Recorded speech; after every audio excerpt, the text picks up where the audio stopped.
Yeah, for us, it's they can play a couple different ways. They can go bigger with Payne in the game. Obviously, you got to be prepared for people to go smaller against you with Zach and trying to expose you, but they also don't like at the other end being small. So like with Payne at the center versus Garcia being at the center, where they really try to drag you out and bring Zach out of it. So we just got to be prepared for both ways. But obviously they got a huge road win at Ohio State, and when you're dealing with Garcia and you're dealing with Battle and Cooper, those three guys, we got to do a good job of keeping Cooper out of the paint. He's he's a good passer, but then Battle is so dangerous. He can go for 30. Garcia scored 20 against us last year when he was at North Carolina. So just knowing where those guys are, and then not having one of those other guys, have a career night against us. There's so much expectation around your program. Mm-hmm. How do you embrace that with these guys right now? Yeah, just have fun. Like this year's actually great because nobody pays attention to us before the season because we're not supposed to be good. But those people don't set the narrative. Your hard work in the summer and what you do as a collective group when adversity sets in is really what sets the narrative. And that's the tough piece, right? Because we, as a program, feel like we got more than 5 starters.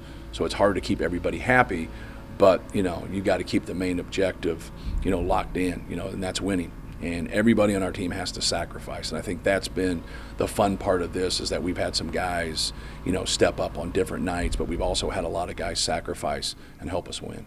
Coach, I think everybody in the country knew you were going to Zach at the end of that Michigan State game. What makes him just so unstoppable? Yeah, just his overall size and his skill, that combination. He's actually made really good plays at the end of the Rutgers game, into the Ohio State game, and has nothing to do with him shooting. A lot of people will beat you up when you're the best player, saying like, you got to take the shot, and that's not true. You got to make a good decision. At the end of the day, if you don't get a shot in those situations, you just feel sick to your stomach. You feel real close to that if you get a bad shot, but at least you got a shot and gave yourself a chance to rebound. But when you get good shots in those situations, you got a great chance for it to go in, but you also are giving yourself a chance to rebound the basketball, and that's what you want. Is there any team out there that can guard him? Yes, without question. There is.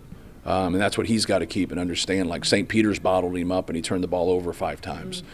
Some people have just doubled him to where he's got to be a passer, and then our guys have stepped up and made shots or haven't made shots, and no one's trying to miss a shot, right? So as long as we stay process-based and make good decisions and take good shots, you can live with it. Because when you take good shots and you get people in rotations and you miss them, you still got a chance to rebound the basketball. The play's not over. What's been so special about Fletcher, especially in this last week? Just his ability to kind of recover in games. He's had great second halves. As a young player, you normally play better at home. You normally play better in first halves. And he's really played well in second halves, and he's really played well on the road. So it just kind of shows you that, he embraces the moment, and he's not scared. He's not run from it. Like when you don't have the experience of being in those situations, it normally takes you a while to adjust. But with him, it doesn't. He kind of seizes the moment and goes after it. You hit 400 wins. What does that say about your career, especially here at Purdue recently? I just think it says we've had a lot of good players, and we've had a lot of good coaches. And that's what we've tried to do is just build a good program. And anybody can have a good team.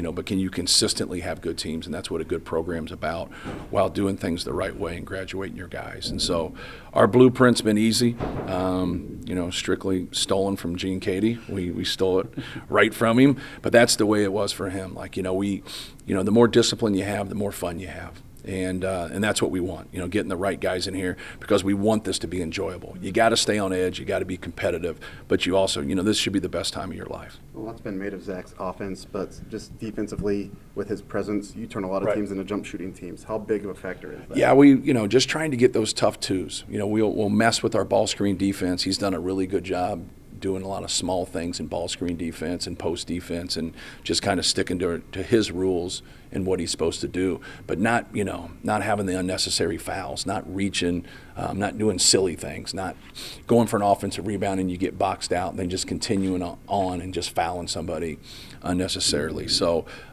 you learn after you've played just to have that discipline. You learn to stay in games, for him, and just stay big, but also just trying to get other teams into tough twos. It's not just our recipe. There's a lot of other schools out there trying to do the same thing that we're doing. But I think sometimes if you can get them into that, especially low clock situations, they take the bait more than anything. And we want those runners, those floaters, those dribble around, tough ones. We did some switching in the last game when they would go to their snake, and Walker really made some tough shots with that. So we just kind of live with that. You don't like it, but it's also kind of a necessary evil. It's not a dunk. It's not a layup. It's not a wide open three. And so, he made us pay right there, but he also scored on our guards too. And so it wasn't like he just scored when Zach switched on him.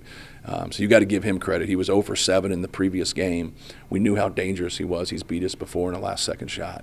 And he really did it again, with that shot that he made with about 10, 12 seconds. Talked about how